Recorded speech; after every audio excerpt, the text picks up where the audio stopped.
Welcome to another tutorial from Dave Tech YouTube channel.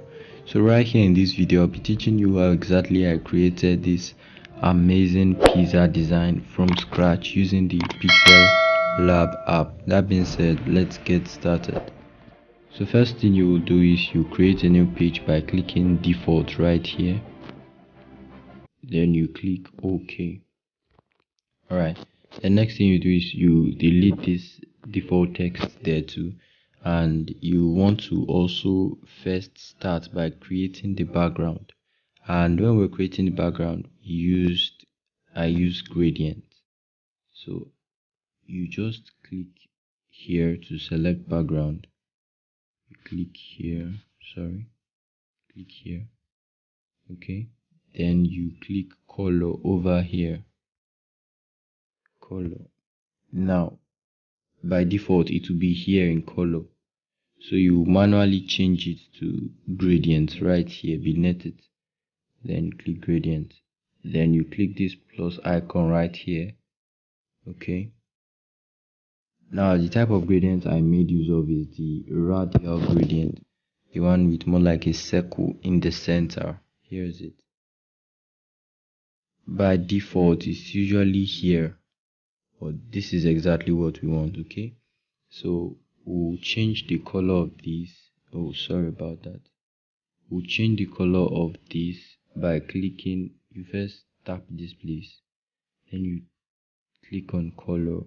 Now I picked something around this side, yes. Then it was bright. Okay, the center is bright. Then you click the other one you want to change, and you click on color again. Then you make this one darker.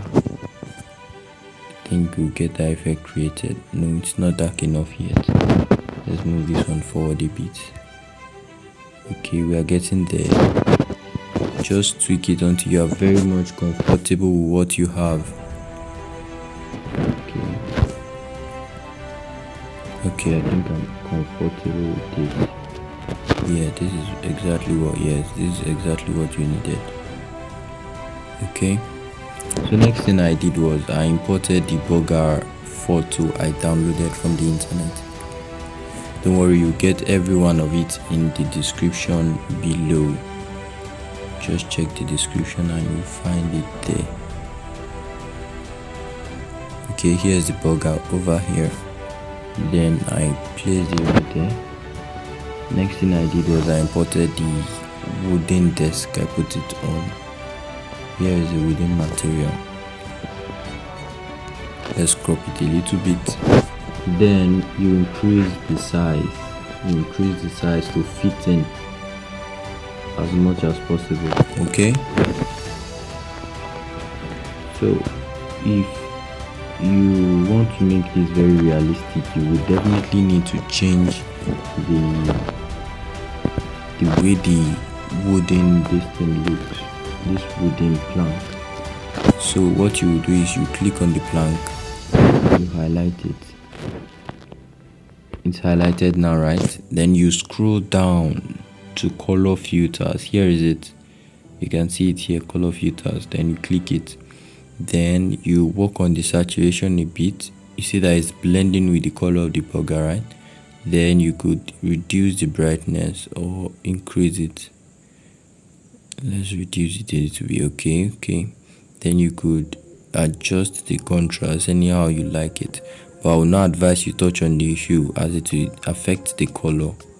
Okay, so just leave the hue the way it is. Yes, let's leave it at this. Okay, so we can lock it, or else if we don't lock it, when we are moving object, it will not allow us move it easily. You see now I can't click the burger, so I'll set it first, then I'll lock it.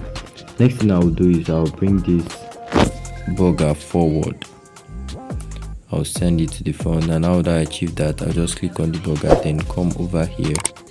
Then you see move to back, move to front, then click move to front. Right now you see it can be placed on top of this wooden structure.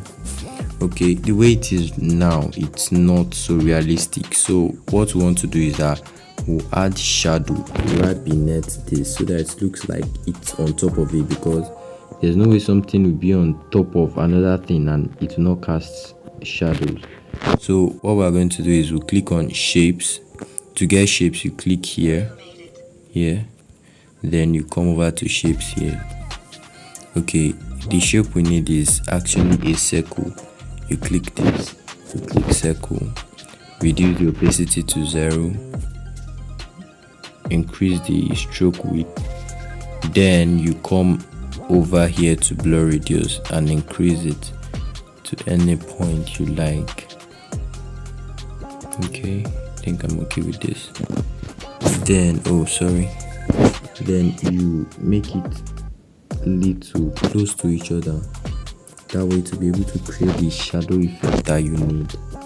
Alright, then you click mark, you check it. Okay, then move this down. So I would not want to send it to back directly, as it will go right back behind everything, and that's one of the downsides of Pixellab. So you have to click layers here, then move it beneath this beautiful burger right here. So the next thing we want to do is you lock the burger so as not to affect the movement of the shadow. Okay, let's just adjust the shadow a little until it's as realistic as possible.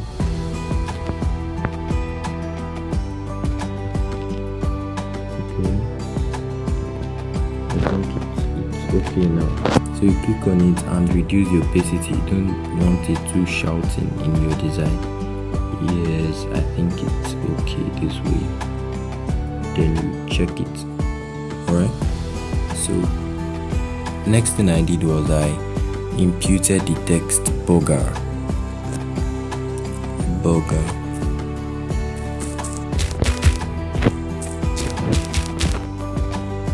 Okay,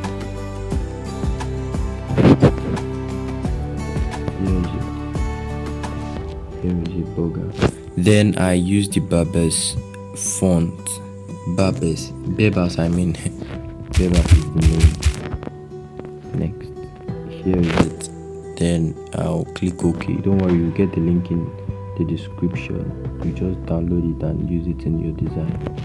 Okay, burger. Now what we want to also add is the ultimate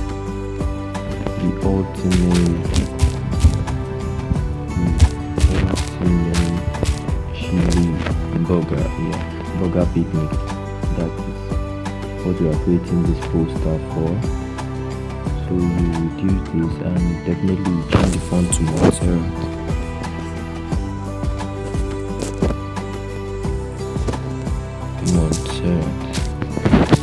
Just get a lot of font in your archive so that you can easily reach them when you need them.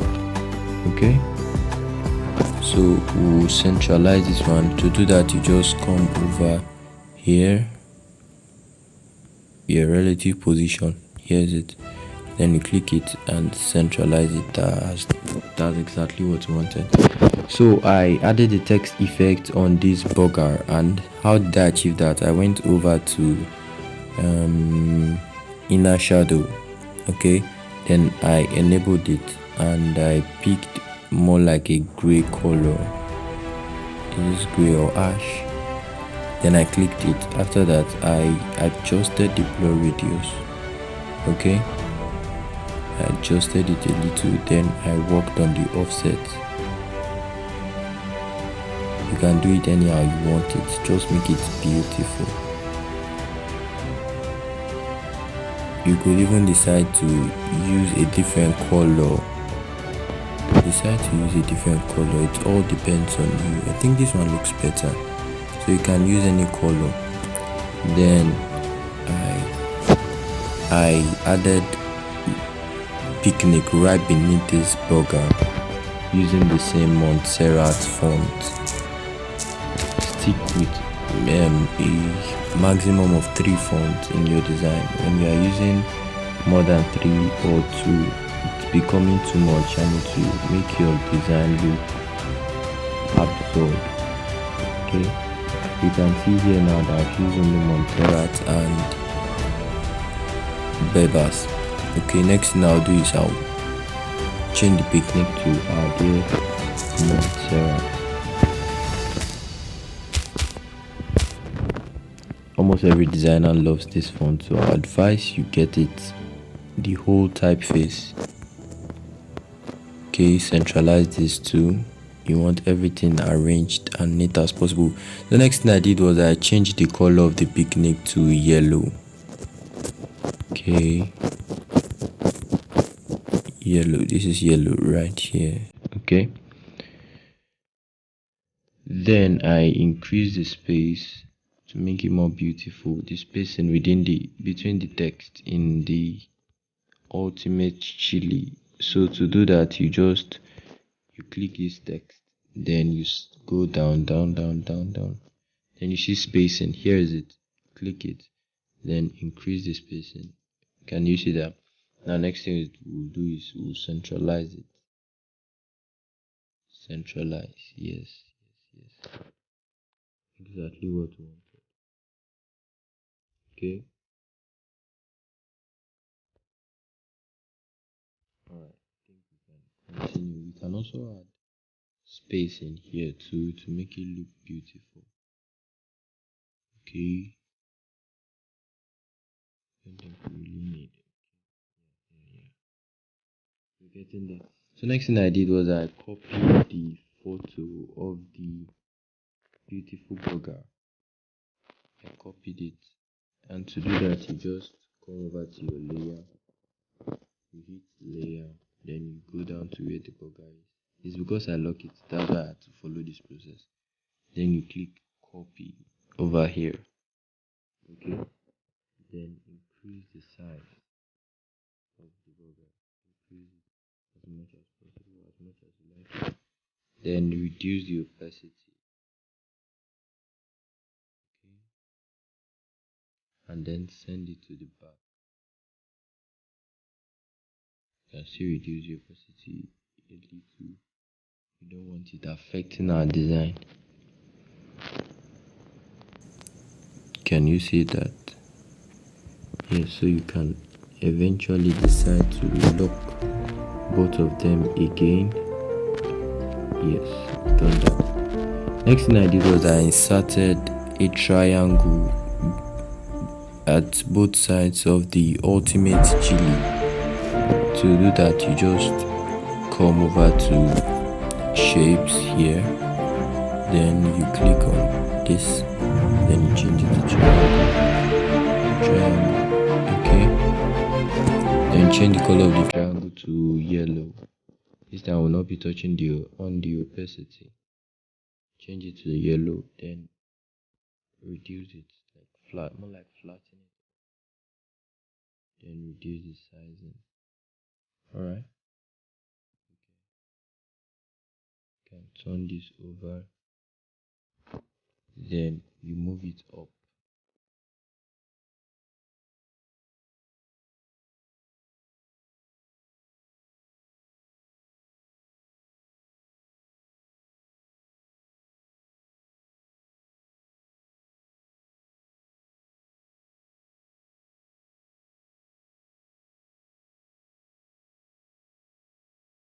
Okay,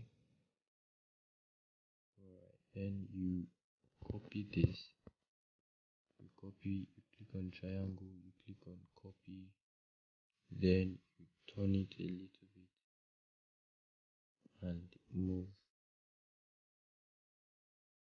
Let's make it fast. Now you can reduce the speed of the movement like this. Okay, then exactly.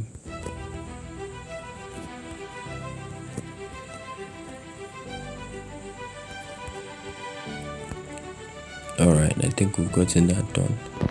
Okay, so I then added a few images with directional blur. I'll put a link to that in the description. In my next video I'll teach you exactly how you can create those blur images by yourself. Okay, let me get those photos. Here's it. Okay, I turned it to the sun and edge to put it. Okay, copied it, added it right here. Okay,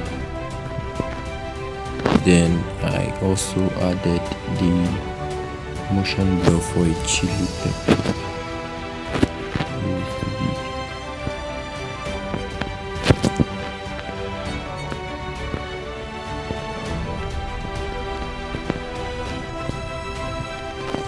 Then lastly I added a blood leaf.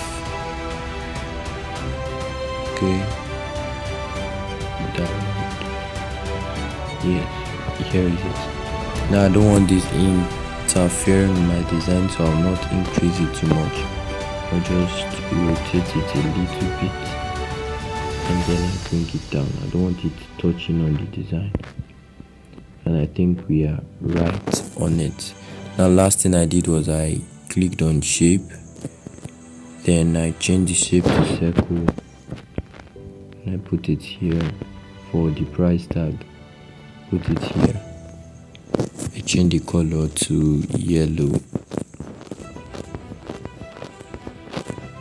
Yeah, this is yellow. Okay, then I copied it and I edit it again. This time I reduce the opacity to 0 and then I increase the stroke width. I will not increase it too much. I'll leave it at 3 is good. Okay, then I change the color of the stroke to yellow. I want it to be more like a frame around the price tag. Okay,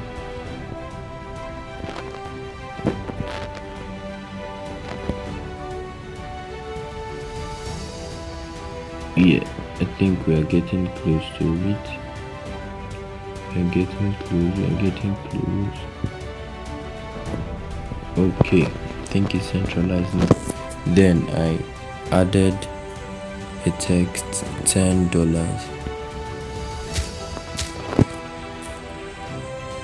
Can you guess the font I will use now? And I won't use too much font in my design. Maximum of 3. There's definitely no minimum. Sorry about that.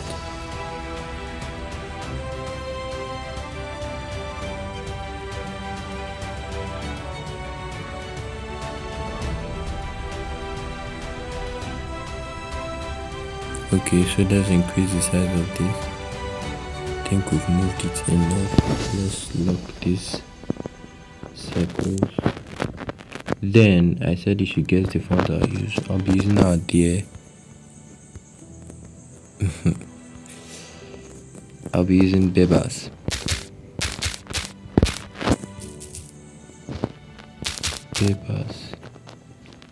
Okay, exactly. Then I'll change the color to red, as red is in the design too. Okay, we can reduce it so that to not make it too noisy, too shouting. Okay, and I think we are done with this. Thank you for watching. I'll see you in the next one. Just before you go, I'd love you to hit the subscribe button as that will support the channel and I'll be able to give out more useful content like this. Thank you so much. See you in the next one.